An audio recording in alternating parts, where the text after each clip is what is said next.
And Pete hits it on the ground toward the home base hit. Here's Nimmo on third. Heading for the plate. Nimmo throws in safely and the Mets win. Pete Alonso on an 0-2 pitch drives in the winning run in the bottom of the ninth, and the Mets win it 7-6. Hey everybody, welcome back to the Shea Station podcast. It is Monday, August 29th. It is the 94th episode. Can you freaking believe it, dude?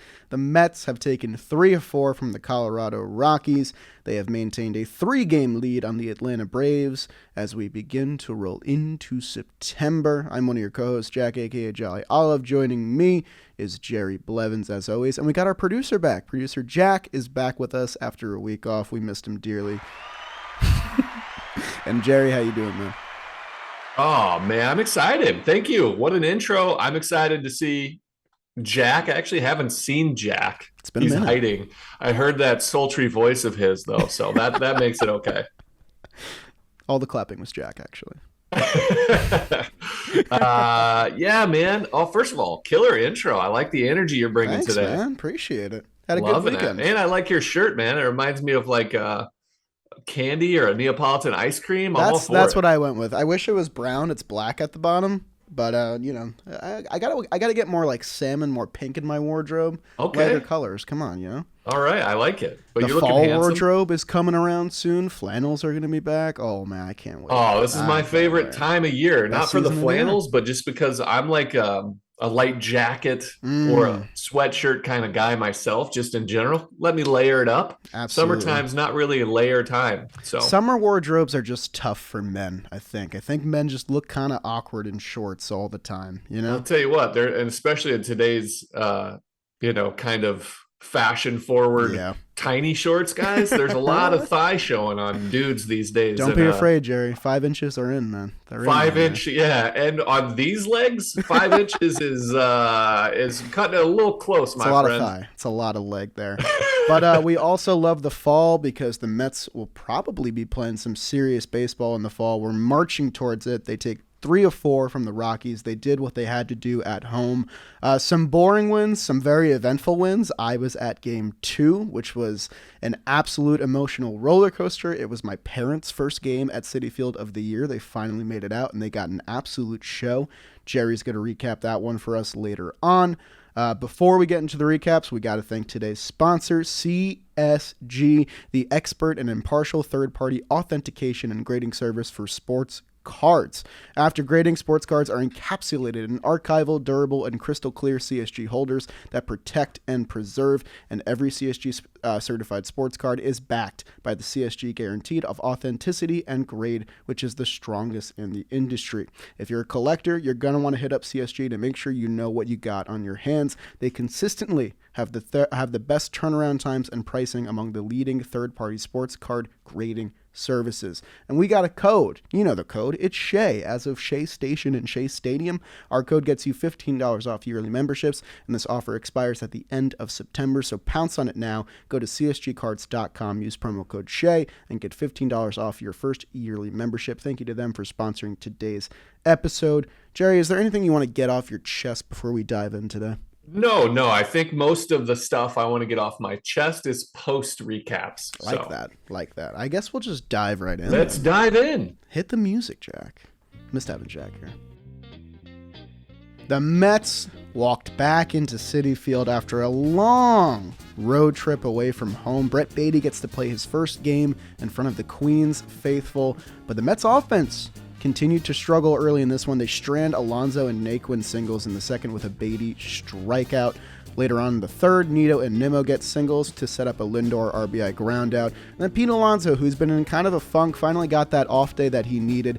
He decides to swing 3-0, and he hits a mammoth 2-run homer off Ryan Feltner, 3-0 Mets, and poor Feltner, because you're matched up against the best pitcher to ever do it, Jacob deGrom. He stymies the Rockies in another quality start. He goes 6 innings, 1 earned run, 3 hits, 1 walk, 9 strikeouts, just a lone home run to Ryan McMahon, who ran into a fastball 87 pitches for DeGrom. That ERA goes down to 2.15. He sat down 13 batters in a row through the 5th inning. Later on, the Mets got multiple runners on from the 5th through the 7th, but they do not score. But those 3 runs would do the trick because the bullpen was pretty sharp in this game and throughout most of the series. Seth Lugo, who has been a revelation since July, he strikes out McMahon to escape a bases-loaded jam in the 7th. Edwin Diaz came on for the 8th. He strikes out Grichuk to escape with 2 runners on. And then Adam Ottavino, who had kind of a nice series against his old team, he comes on for his first save op of the year. He goes 1-2-3 to get that first save against his old team. The Mets offense still a little shaky in this one. They go 2 for 10 with runners on and leave 9 men on base, but they get by with a win on some great pitching. They take game 1 pretty easily, 3-1. Nice. I mean, is that not the dream come true? Pete Alonso swinging 3-0 and hitting a huge home run. So nice to see. Great decision, by the way. Great 3-0 swing, honestly. I agree. Perfect spot. Every time I see somebody swing 3-0, that's what you want to happen. Like, you want it to be the spot where you want the ball. It's either it's here or you don't swing. And I see so many guys get too big on their swing because they want to crush it. Yep. He actually did crush it. It was a mammoth home run, and it was huge, to give DeGrom a 3-run cushion. So yeah, I mean, that's, big numbers for what we usually put up for DeGrom, so that was nice to see. And he just looked like he was in control all night. Yep. So, Absolutely. And congrats to Ottavino on his first Mets save. Yeah, I mean, Ottavino has really put together a nice, solid season, and it was nice for him to get his first save. And I think probably good bullpen usage there by Buck as well. I really like that. I've said this before, but I really like that he's not afraid to use Edwin in the spot where he needs him most, which is the heart of the order, whether it's the 9th or the 8th. And he had Ottavino to back him up. We've talked a lot about trying to find that 8th inning guy to bridge, and I think Ottavino really shined in this series. Gets a couple saves. We'll talk about the second one later on. But you got game 2, my man? Cool. Game 2. Chris Bassett versus Chad Kuhl. On the bottom of the 3rd, Brett Beatty introduces himself to the Citi Field faithful with his first home run in New York City, giving the Mets a 1-0 lead. Bottom of the 5th with 2 outs after McCann and Nimmo get on the bases. Starling Marte delivers his 5th triple of the season to make it 3-0 good guys. Right after that, in the top of the 6th, Rockies answer back with an 0-2 single, a 4-pitch walk. Brendan Rodgers hits one off the very top of the wall for a 2-run double. Then C.J. Cron singles him in, and just like that, it's 3-3. But bottom of the 6th, after Darren Ruff, Mark Canha punches back with an RBI double, scoring Ruff, but McNeil is gunned out at the plate to make it 4-3. Then in the 7th, after a 6-pitch 7th inning, Bassett enters the top of the 8th with only 85 pitches. He gets an out, then Charlie Blackmon hits an infield single, which is Buck goes to the bullpen, and he brings in Michael Givens, who has not had a great run with the New York Mets. He gives up a base hit, a hit by pitch, gets a big strikeout, and then gives up a 3-run triple, and the Bluebirds were out in full force. I'm not sure if Jolly or his parents were booing there, but I think everyone else was. That was a tough one. That brings us to the bottom of the 8th with 2 outs. Ryan McMahon has an error on a very hard hit ball by Darren Ruff. McNeil singles as McNeil does, and Mark opens up a can of whoop ass with another huge double. That is basically the ball game. The Mets go up 7-6. Edwin Diaz locks down the save, and that is the ball game. Well, that's not the ball game. That was 6-6, and then Pete Alonso with 2 outs in the bottom of the 9th gets an RBI walk-off single through, and that's the ball game. Nice save there. Nice save, right? Yeah. I had to turn the page again. It's the classic page turn. I know. I wrote too many notes, but we're getting it. You're too excited. You had a lot to say. I get it. Really fun game in game 2. I was there. I did say this on Twitter. I think that was maybe the loudest I've ever heard somebody booed at Citi Field, because Mets fans know how important these games are. I mean, if you take game 2 and you lose that one 6-4, suddenly this becomes a 4-game split with the Colorado Rockies, and you're only up 2 on the Braves. It becomes a much more it changes the theme of the weekend, I think, but it also shows what this team is really capable of, the numerous comebacks. Mark Canha is a man on fire. I don't think I would want anybody else up there in those clutch situations compared to him right now. And that 2-run double. And that all came with 2 outs, by the way. Lindor goes down swinging. Alonso goes down swinging against Estevez. And then they just put together a rally thanks to... Yeah, that rough hits I would have given that a single. I was going to say the same home. thing. Kind of an unfair error. It's because McMahon. it went 5-hole. McMahon it hit him in the heel and went between his legs, but that's it was a sharply hard. hit ball. I think that's a single in my book. I still think that could be changed, maybe, but anyway, that error. I'm giving that especially at home. I don't think it's going to get changed and overturned in either way. But it was a hard hit ball. But with 2 outs, they rallied. I mean, you got Marte with the huge triple. Alonso had 2 knocks. McNeil had 2 knocks. Canha had 2 knocks. Beatty had the big home run, and James McCann had 2 knocks. I was going to say, don't forget about it's just his 3rd multi-hit game of the season. 3rd. But the Mets are 3-0 when McCann gets 2 hits. So there's your recipe. Nice. There's your recipe right there. Yeah, I mean, I felt bad for Lindor because he hit a screaming line drive to left. I thought that was going to be the walk-off. He hit the hell out of that ball. Hilliard made a great catch. It deflated the entire stadium. Alonso goes down 0-2 in his at-bat. It's looking like we're staring down the barrel of extra innings. My poor parents thought they were going to fall asleep if we went to the 10th, but luckily Alonso delivers where we needed him. Chris Bassett's line isn't fantastic. He looked really good in the start. Only bad inning was that 6th inning where the Mets gave him that 3-0 lead and he coughed it back up. Followed up with that really quick 7th inning. I really like that Buck let him go into the 8th. I honestly would have kept it in his court because I think he ended with 88 pitches, so he probably could have kept going. Me too, especially because it was a infield single. Yeah. Like they had him shifted. He hit like an easy ground ball right at the shortstop. And I know that these are the situations that we traded for Michael Givens to be in, but it felt like the hook was a little sharp, and then Givens just did not have it. He almost got out of it, which, you don't realize when you see the result. He loads the bases. He gets a strikeout. He gets 2 strikes on Elias Diaz, and then he gives up an absolute rocket to right center to clear the bases. He had 1 pitch. It was a good one. He was throwing 97. Yeah. And he was painting it away, but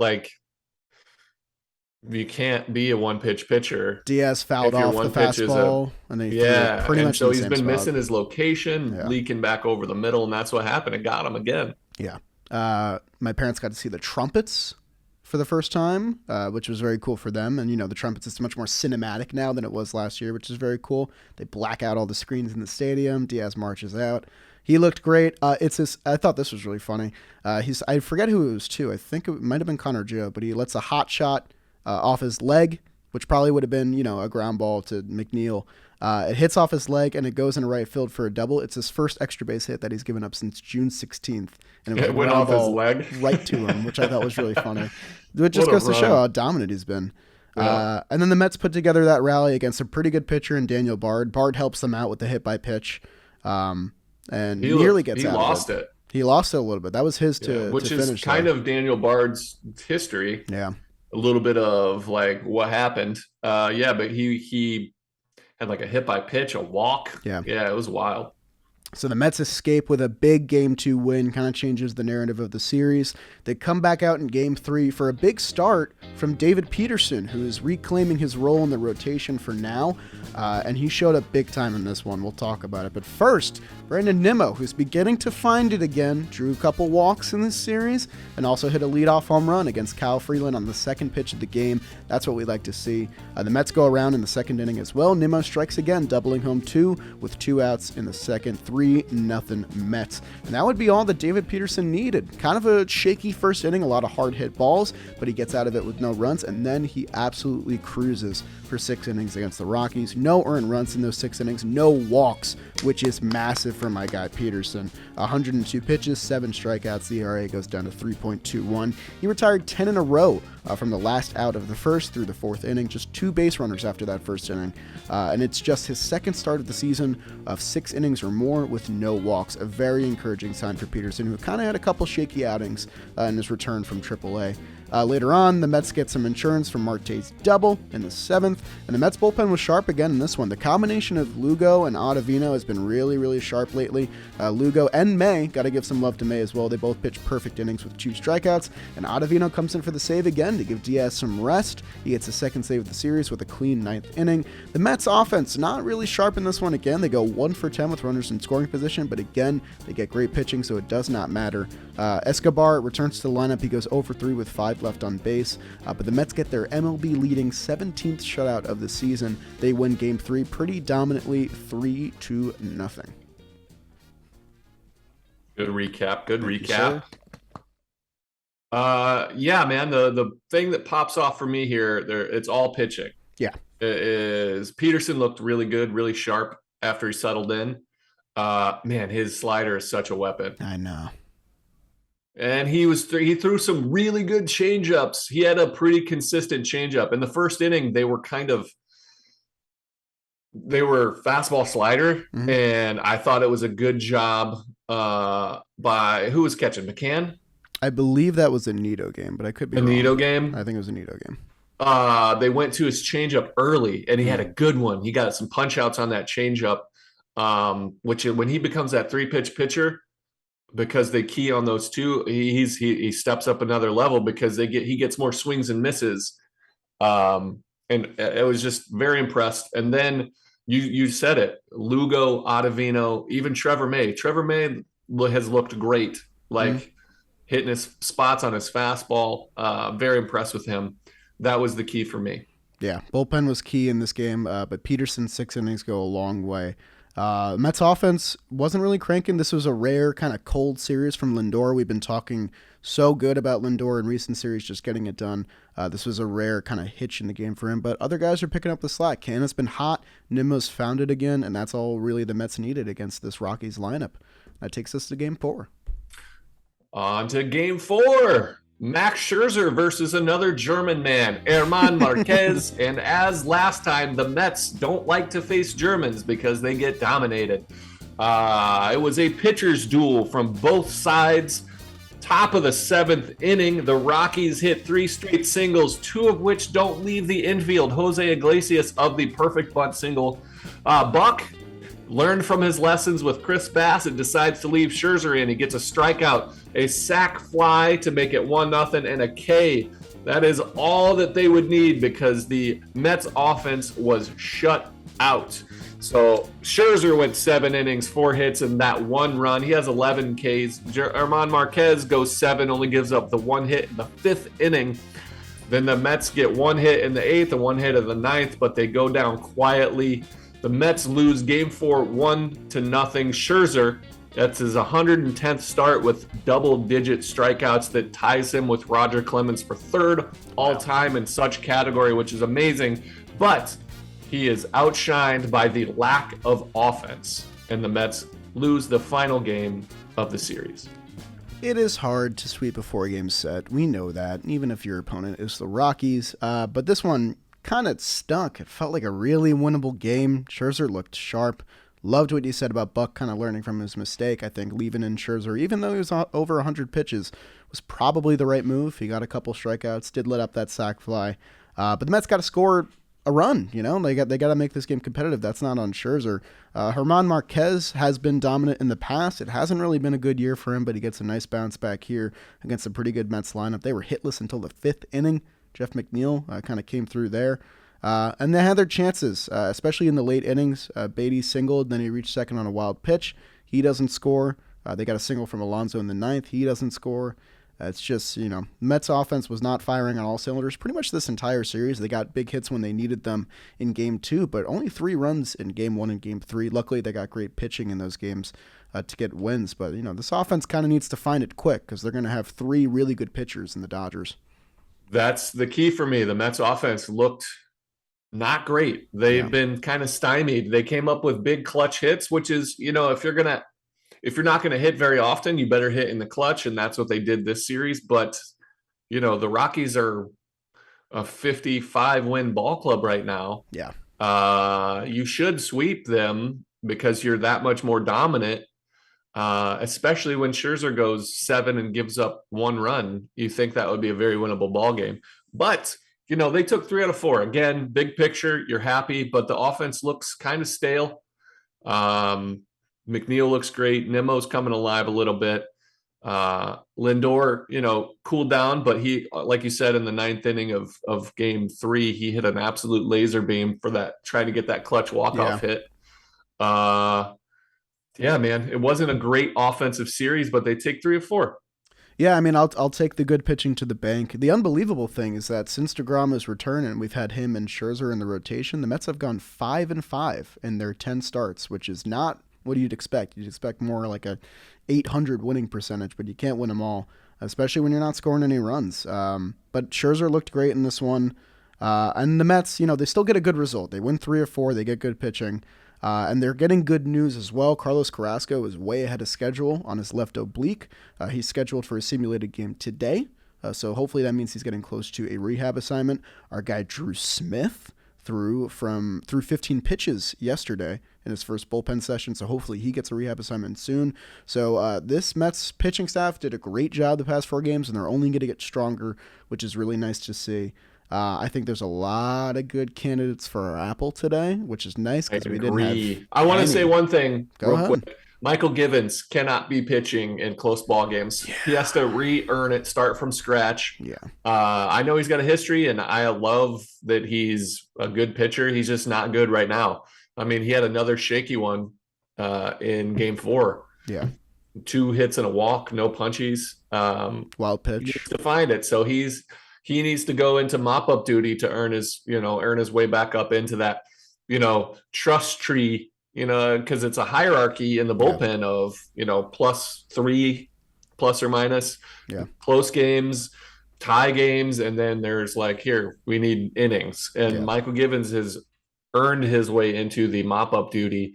Couldn't need Drew Smith faster. Yes. Tommy Hunter's back, which is a nice sign. I saw him warming up. He's a solid candidate to be step up above Michael Givens. Yeah, man, that was tough. Yeah, I mean, I talked about it a little bit last episode, but the way things look right now, the marquee bullpen addition that the Mets got at the deadline might not even make the playoff roster, which is not a good thing. I mean, it's tough, and you kind of have to accept it. Buck has worked with Givens in the past. Givens was a Baltimore Oriole, but it's just not his time right now. He hasn't looked very good. I did not think that was the spot for him in Game 2. But it is what it is. The Mets still got the win there. But you can't rely on the offense to make 3 comebacks a game to win you series every single time. You got to make better decisions. Yep. They tried to wedge him in there to like, hey, earn it, and he didn't, and that's fine. But he's got a full month to get it back together, and hopefully he does, because it would be nice to have another weapon. But we talked about, if Peterson isn't that 4th starter from the left side, he's going to be a weapon. Tyler McGill hopefully comes back throwing cheese from the right side, will be another weapon. So you got a month to figure out the rest of the bullpen, see how it shakes out. So, and it really looks like you're developing a nice 7-8-9 combo between Lugo, Otto, and Diaz. It looks like that's really finally come into form this late in the season. I think Drew Smith will definitely figure a way into there now that he's going to be healthy again. And the Mets, they have a good problem on their hands figuring out who's going to make the bullpen for this stretch run when the games are going to matter the most. Do you want to jump to our apple now? You think you're ready? Let's do it. Let's do it, baby. Let's do it. I'm still not sure, but I think I know who I'm going with. But okay, you can go first if you want to. You know who you're going with? I know who I'm going with. You go first then. You take it away. Yeah, I'll let you do the guys that all others considered, because I'm going to jump right in. I'm going to go with the can of whoop ass himself, Mark Canha. Sir. I mean, he is the apple of my eye for a good reason, man. He went 4 for 9, 2 runs scored, 3 doubles, 3 RBI, 2 hit by pitch. So you wrote a nice stat, and I heard it on the broadcast. Yeah. In his first 313 at-bats this season, he had 18 extra base hits. And through his last 31, he has 11 extra base hits. He's unbelievably hot right now. Not just hot, but clutch. Yes. I mean, so many huge hits. That one double could have been a homer, hit the top of the wall, whatever the case may be. He looks locked in. And when he's locked in, he's so dangerous because he has such a good eye. He's very, you have to be super fine with your location as a pitcher because he's already gonna zone you up. And then when he's hitting the ball on the barrel like that consistently, just an absolute weapon to have on the back half of your lineup. So he is the apple of my eye. Lovely pick, as always. This year, I haven't been wowed by the Mets walk-up songs, but when Paper Planes comes on, everybody is dancing. Everyone's up in the crowd. Everybody is loving Mark Canha right now. I think he's probably one of the most lovable Mets on this team. We got him for a couple more years, which is awesome. And this month that he has had has been absolutely essential because we kind of saw a little bit of a dip ever since we started acquiring some platoon options and Canha saw his playing time whittled down a little bit. But I think he's fully convinced Mets fans and maybe Buck as well that this is a guy that should probably be in the lineup as much as he possibly can. He's been hot, he's been clutch, and we've needed those clutch hits because a lot of the Mets' outlook changes without Canha's clutch performance in the Phillies game and Canha's clutch performance in Game 2. Canha's not the hero of Game 2, that's Alonso, but without those game-tying hits and that RBI double prior, that's a very, very different outlook. So good He talked about it in his post-game interview in Philly that he was waiting patiently for his power to come through in those situations. And he talked about the frustrations of a long season. He's still putting together good at-bats, but he trusted the process, trust his approach, and trust that his body remembers how to hit the ball for power and to see it come through. You could see it. It wasn't relief, but it was like, yes, all my hard work, all my mental toughness of sticking with what I know is going to work, and it actually does work. Like the relief on his brain allowed him to lock in even harder, which is kind of like what we're seeing is like a super focused in the zone kind of guy at the plate. And it's awesome to watch. Absolutely agree there. A lot of good Mets offensive performance despite not the greatest results as a team. Brandon Nimmo looked awesome this series, had kind of one off game in between here, but he draws 4 walks, which I think was big. It's his first time drawing 4 walks in a 3-game span this entire season. I think in this Rockies series alone, he drew as many walks as he did in all of June. So that's a really good sign that Nimmo's taking some better at-bats, more disciplined, which is a crazy thing that to even wonder that he would do considering his track record. Also scored 3 runs, double, home run, 2 RBI. So great series for him. Alonso snaps out of the funk, breaks his home run drought. He goes 6 for 16, collects 3 ribeyes, and Jeff McNeil continues to smack the baseball all over the field. Batting over 400 in August. He went 5 for 15 with a walk. But mine's going to go to a pitcher today. We got a lot of great pitching performances. Want to show some love to Ottavino. Gets 2 saves in this series with 2 shutout innings. Scherzer had the great start in the loss of Game 4, 11 strikeouts in 7 innings. I'm going to give my apple to David Peterson, though. He gets my apple today. I love it. Not the pick I was expecting to go with heading into today, but I think that it was incredibly important because if we get what you probably expect to be a good Peterson start, maybe 6 innings, 3 earned runs, that game changes. It becomes a 3-3 game. The circumstances are different there. But Peterson really showed up in Game 3 and really was able to settle in after a shaky first inning. We've talked a lot this year about how he's improved vastly with runners in scoring position and not letting those shaky situations get inside his head so much. He was really able to maintain his composure and get into a nice rhythm. And his slider has developed into one of the best sliders in all of baseball, which it's been a shock to me. He has a 46.5 whiff percentage on his slider this season. That's 6th in MLB, and the Mets have 3 guys in that top 6. Diaz is 1st, and Scherzer is 4th.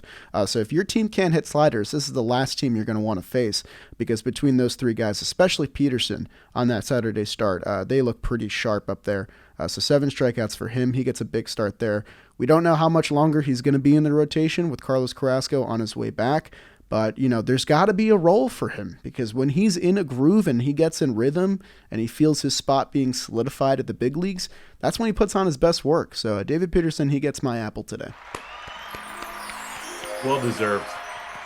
Yeah, man, I like that you gave it to Peterson there because you got great performance from Scherzer, who went 7 with 11 punch-outs. DeGrom, went 6 and gave up 1, had 9 punch-outs. But to me, the biggest start was from Peterson because it was a big win. It was the 3rd game to secure a series victory. And he came up clutch. He started off a little shaky. We've seen his mental toughness kind of lock in. Again, that's not a very good team, but they do have some weapons. CJ Crone is hitting well. Grichuk has been, I think he's hitting over 300. Iglesias has been like the best offensive hitter in his career, maybe. They have some weapons. McMahon's got some pop. He stymied him, and he did a good job. I was very impressed. I've been impressed with him all season, man. He's to handle You're maybe the biggest Peterson advocate time and time again. That was clutch. Yeah, I think that you have vouched for him more than anybody else, and I think it's warranted for sure. And we've spoken a lot about Trevor Williams' importance to this team. The two of them in 159 innings combined this year, a 3.05 ERA. This season looks so much different if those guys don't perform to the level that they have. Obviously, T. Will has had to take a back seat, and he's been like, the Swiss Army knife of the pitching staff. You can use him pretty much wherever you want. I would not mind seeing Trevor Williams in some more high leverage spots, or at least middle relief a little bit more, especially considering some of the performances we've seen recently from the bullpen. But David Peterson, glad he's getting another shot. It's a tough role, man, to bounce up and down and, go between the bullpen and the rotation and not really know where you stand with the team. But he's really stepped up to the bill and delivered for them on numerous occasions. So I'm glad he gets some love this weekend. Agreed. The Atlanta Braves, right on our ass, lost 2 of 3 to the Cardinals. 2 late inning blowups for them, which was huge for the Mets. So they get a 3-game lead heading into a daunting series as the Los Angeles Dodgers come to Citi Field for the first time this season. Maybe a little playoff preview, guys. Who knows? Who the hell knows? Watching or following you along on Twitter, I know exactly what's happening with the Braves because your emotional tweets are hilarious. I tried to maintain an unbiased opinion through the first half of the season, maybe. Now we're going. You're full on Mets fandom, which is fine, man. You like who you like. There's no shame in that. I'm just it's been a while since we've been this good, this deep into the season. 82 wins. We're already a winning team this season. Can you believe Watching you take digs at Goldie and Arenado, who've been just you dominated them in one tweet. I'm like, wow, this guy is. I mean, it was a big spot. An emotional roller coaster. They both struck out. Tyler O'Neill came through though, big 3-run homer off Minter, so that was huge. That won the Cardinals that last game. Yeah, but they're right there, right with us, not letting us get away. They're not gonna. I don't see an implosion coming from them, so we're gonna have to win it as the Mets team. Again, this is what they've been doing all season: is just focusing on their style of baseball, playing their game, and everything else will figure itself out, you know? So that's good. You want to look ahead? Before we do, I just want to throw out some more numbers here. I think the biggest thing for the Mets this season has been the record against winning teams. And I say this because we're not going to play a lot of winning teams in September. The Dodgers are pretty much the last one on our plate until we play the Braves again in that last week. But the Mets I've gone 37-29 against above 500 teams this year. The Braves fell to 27-30 after this weekend. And I think that has been the key difference in the division, kind of telling of which team, could make the stretch run there. And after this Dodgers series, man, Nationals, Pirates, Marlins, Cubs, Pirates again, Brewers, that'll be a toughie there. But Athletics, Marlins, it's going to be a nice cushion there in September. So hopefully this team just continues to do what they do best and roll on, and hopefully the offense can click a little bit. And also, I do want to talk a little bit about Old Timers Day because we didn't get a chance I totally to talk about that. It is a shame I could not make it on Saturday. I went the night before. But being able to watch that on TV and just seeing the reaction from everybody, what a culture change that this franchise has gone under. In just 2 years' time, so quickly has everything changed with the New York Mets franchise. You can attribute it a lot to results-based things, but a lot of it goes into stuff like this, spending the extra dollars to fly out everybody and house the legends of this franchise and get them all together for the first time in what seems like decades. Old Timers Day, I had never been able to watch one live for my team, and it's an absolute joy. Mookie Wilson looks like he could probably still play, honestly. Mike Piazza looked great back there. It was just really nice to see everybody at the ballpark having such a good time, and the tears shed by fans when they revealed they're going to surprise retire Willie Mays' number 24. Really impressive by a Mets organization that is not fantastic at keeping things secret to keep this thing under wraps for probably the entirety of the 2022 season. So I think everything about that Saturday ceremony was just awesome through and through. Yeah. Very cool, man. I didn't expect to see, I guess I didn't understand the impact that made on the fans. I think that was the biggest. Stevie Cohen is a fan of the Mets. He's a baseball fan and a fan of the Mets. He knows as a fan what they need to see. And for him, and shout out to Jay Horowitz, who put it all together, made the connections, made the phone calls. But gosh, what a treat for the fans. They deserved it. I guess it's been so long that they haven't had to be able to take a peek back at, such a storied franchise and see all those players come back. I was moved by it. It was really cool to see.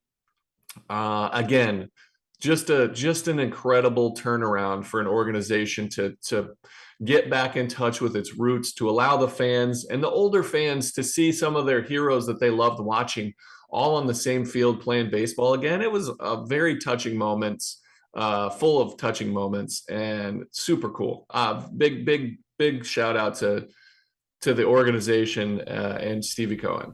Yeah, I really like what you said about how, you don't really see the impact of it until it's actually happening and it's before the fans' eyes. There is a lot of history to the New York Mets. Not all of it is good. In fact, most of it is pretty rough. But the times that were good, I think, are, they should be remembered. And I'm glad that they took the resources and the financial outlook to actually put that through to fruition, because this is something that Steve Cohen talked about when he first owned the team. And, there's a lot of things that can be considered false promises, but this is something that he delivered big time on. And the players obviously loved it. Lots of fun quotes from over the weekend. The one that gave me chills was Pedro Martinez talking to Scherzer and DeGrom and just saying, hey, go get the job done. Go do what I couldn't do, which, was really cool. There's a lot of old-timers that really believe in this 2022 team. And I feel like we haven't seen that in a while, so it's awesome. I mean, it's hard to be good. Yeah. It's hard to be good. And so all these players that were on like really good teams that made a good run, they mean something to people, not just because of their fandom, but it's a snapshot into a time in their life that they can look back on and be nostalgic about and be reminded of and be youthful in their exuberance for a player that they cheered on, a team that they cheered on. It means something to people. And I saw so many tweets of, people that I follow on Twitter where their parents are Mets fans and they were moved and brought to tears, or so excited and clapping and the biggest smiles. I mean, a huge outpouring. And I guess I knew it was a good idea because it's meaningful from a player standpoint to see organization that really embraces the players and teams of the past. Like I saw the Braves, and I used to run into their great players all the time in the clubhouse.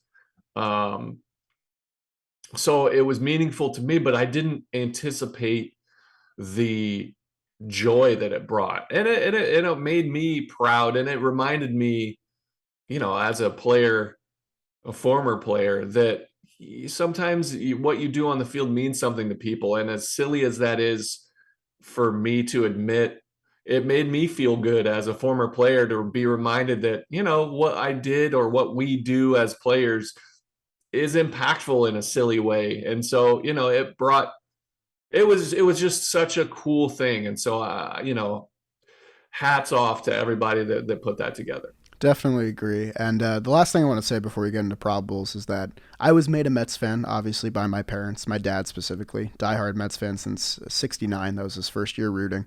And he got to go to his first Citi Field game this weekend. And, the past few years, he has not paid attention to the team a lot. He kind of lost his love for the fandom. And I get that. There were a lot of rough teams over the past decade.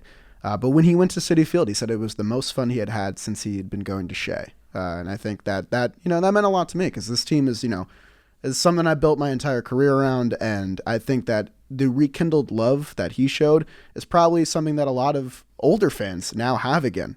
Seeing the appreciation for the teams that they grew up with, and now seeing, a better product on the field, and one that clearly ownership and the front office cares about investing into and putting time into. So great weekend for the Mets. Yeah, and to wax poetically a little bit, it feels safe for people to be a Mets fan. That, I think, is a great quote right there. Yeah, it's not safe for them to invest their passion for an organization that seems to be, doesn't seem to be, for them to reinvest into them. It feels safe and secure, and people are embracing the Mets again, and it's wonderful to see. All around, good vibes from the New York Mets, right? But the vibes could get bad. The big bad wolf is coming to Citi Field. The Los Angeles Dodgers are coming into town. They have an off day tonight, and then a 3-gamer with the best team in baseball. Jerry, who the hell is pitching? This is a big one. This is a 3-game set with the Los Angeles Dodgers, the powerhouse of the National League. Game 1, we're going to see Taijuan Walker, who's been stellar this year. I feel like he's the forgotten man for a while. He's 10-3 with a 3.38 ERA. He'll be going off against Andrew Heaney, who, amongst all of the Dodgers, finds a way to be really successful. Andrew Heaney is 2-1 with a 1.94 ERA. Mets will dodge Tony Gonsolin, who pitched last night versus the Marlins. Trey Turner's 5 for 16. Mookie Betts is 4 for 8 against Taijuan Walker. And Andrew Heaney, since his second IL stint, he's thrown 26 in the third innings pitched, given up 8 earned runs. That's a 2.73 ERA. 39 punchies to 8 walks. He's gone 6 innings just twice in 9 starts this year. They limit him to try to maximize his effectiveness, and we'll see how they go. And Taijuan Walker versus the Dodgers, he pitched June 2nd, went 5 2/3, gave up 2 earned runs, scattered 7 hits, but he took the L. That is game 1. Game 2. A guy named Jacob deGrom, who's not the forgotten man, necessarily so. He's 3-1 with a 2.15 ERA on the year. He'll go up against Tyler Anderson. Much like Heaney, Tyler Anderson has figured out a second version of himself since becoming a Dodger. He is 13-2 with a 2.69 ERA. Freddie Freeman, you might remember him. He's 15 for 63 with 3 homers against Jacob deGrom. This is the matchup that I'm most looking forward to, having been on both sides of the equation on that, seeing it attack, seeing how deGrom attacks him, seeing how excited Freeman is to face him. Should be fun. Trey Turner, also pretty good against deGrom, 11 for 44 with a homer. Tyler Anderson faced the Mets on the 3rd of June. He went 6 shutout innings, scattering 3 hits, got 5 strikeouts, and picked up the W. Jacob deGrom versus the Dodgers in his career, pretty darn good. He's got 10 starts, 62 2/3 inning pitch to a 2.87 ERA and a 0.99 WHIP as a career. 0-4 in the regular season, but in the playoffs in 15, where it mattered, that's a big W for him. That is game 2. Game 3, it's going to be Chris Bassett, who we just saw pitch really well. He's 11-7 with a 3.34 ERA, going up against maybe Dustin May, who's been returned from Tommy John. He's 1-1 with a 1.64. He looks just as good as ever. They patiently allowed him to come back. It's either going to be him or Clayton Kershaw coming off his stint on the IL as well. We don't know who it's going to be, but hopefully it doesn't matter because the Mets will win. Kershaw versus the Mets in his career, stellar. 10-0 with a 2. Bassett versus the Dodgers on the 3rd of June. He went 6, gave up 3 runs, and that's it. So we don't know what's going to happen, but that is the 3-game set against the powerhouse. This is a big set because the Braves are there. This is going to be a good one at home. You expect to win this series, take 2 out of 3, and make a statement versus the powerhouse of the National League. Great preview as always. The Mets played the Dodgers in LA earlier in the year. They split that 4-gamer. They won the last 2, so they really powered through there. Remember the Adonis Medina clutch save. He strikes out Will Smith. This is a big set. I think it really sets the tone going forward. The Mets have that cushion that we've talked a lot about in September, and this is one of the last real tough sets of the year. And it's one that you'd like to win because if you win it, you've won the season series against the Dodgers and can use that to your advantage. when you look at this Dodgers rotation without looking at any numbers, it's kind of weird. It's got Tony Gonsolin, it's got Andrew Heaney, Tyler Anderson, some guys that have had, good careers, but not really proven themselves to be top caliber starting pitchers in the past. And then you look at the numbers and you understand why this team is 50 games over 500 at this point. The Dodgers have pieced together one of the best rotations I think I've ever seen in my lifetime without Walker Buehler and without Clayton Kershaw, which is a testament to their player development. We luckily dodged Tony Gonsolin, who's looking like a Cy Young frontrunner alongside Sandy Alcantara, but you still get three really good pitchers here. Tyler Anderson blanked us earlier in the year. Andrew Heaney's been on a heater, and Dustin May has some of the nastiest stuff in the game. Don't forget who I think is their number one starter in Julio Urias. We're also dodging. So he's having a hell of a year. He's got a 2.32 ERA, just dominating. So, and the weakness, if you can even call it that at this point, would be their bullpen, which has also been absolutely stellar. The weakness comes at the back end. Craig Kimbrell has looked human this year, but they got Evan Phillips with a 1.27 back there, Alex Vesia with a 2.55, and old man David Price with a 2.61. Been really good for them finishing games this year. They got weapons everywhere. You obviously want to take 2 out of 3, but this is a tall task considering how hot this team has been. They've been the best team since the All-Star break, and obviously the best team in baseball this year. I like the 3 we're sending out. Taiwan looked good against them. Chris Bassett looked good against them, and now you got that home field advantage, and you got to face Jacob deGrom in Game 2, and he's been historically good against this team. I think 63 at-bats was the most I've seen from any probable hitter versus pitcher this entire season, because Freeman versus DeGrom is kind of just that classic age-old NL East matchup. So I'm really excited for that as well. This is going to be a good series. Yeah, it's going to be a good one. Let me highlight some of their offense is deep. They have a great lineup, much like the Braves. Their weak spots are Max Muncy, Chris Taylor, and Cody Bellinger. That's their weak spots. They've underperformed. Muncy's on a burner though. He's come back and looked like himself. Yeah. But Will Smith is a great catcher. Freddie Freeman having another MVP caliber year. He's hitting 326 with a 914 OPS. Trey Turner an 844 OPS. He's got 21 bags on the year. My pick to win the MVP, Mr. Mookie Betts, is having a little bit of a down year. He's only hitting 281. But a 910 OPS. He's got 31 homers. And Incredible. a guy you should not forget about on the bench, or I guess playing every day now, Trace Thompson, who they got on waivers, I believe, and he's turned in a cool 946 OPS, a 158 OPS plus, 18 extra base hits in just 48 games. He's been really, really good, and he's just a weapon off the bench. Not to mention old, I guess, friend, you could call it, Joey Gallo, old New Yorker, has been hot ever since he joined the Dodgers. Has already got 3 home runs for them in 16 games. There are no holes in this lineup. Really, no breathing room. Turner's starting to turn it on again. Gavin Lux seems to be a budding superstar at second base for them. I mean, they can play, man. This is a good team. This is the National League runs through Atlanta, New York, and LA. Yep. And this is one of the powerhouses. So absolutely agree. The Mets get an off day today, so that's big. After that long stretch without an off day, they got the one before Colorado. Looked pretty good there. They get one here, and you just got to get through this 3-gamer. Try and do your best to take the series. You're at home, and then go on cruise control for a little bit. Make a statement here. I would love to see the offense come out of their little bit of a funk here against a really good pitching staff. So that would be something that I'm looking for. And I think, having the 2 days off after such a long stretch, I think it's going to allow some of these veterans to get their feet back underneath them and make a run here. I think so too, Jerry. And I think that's it for our show, man. I believe it is. I think it is. This was a good one. Yeah, I'll see you in a couple days, man. I'm coming in.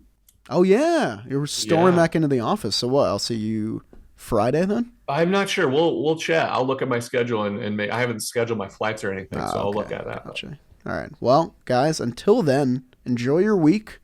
Bask in the Mets' glory of the weekend, and hopefully we win a series against a really good team. For the Mets. 2 Jacks, I'm Jerry.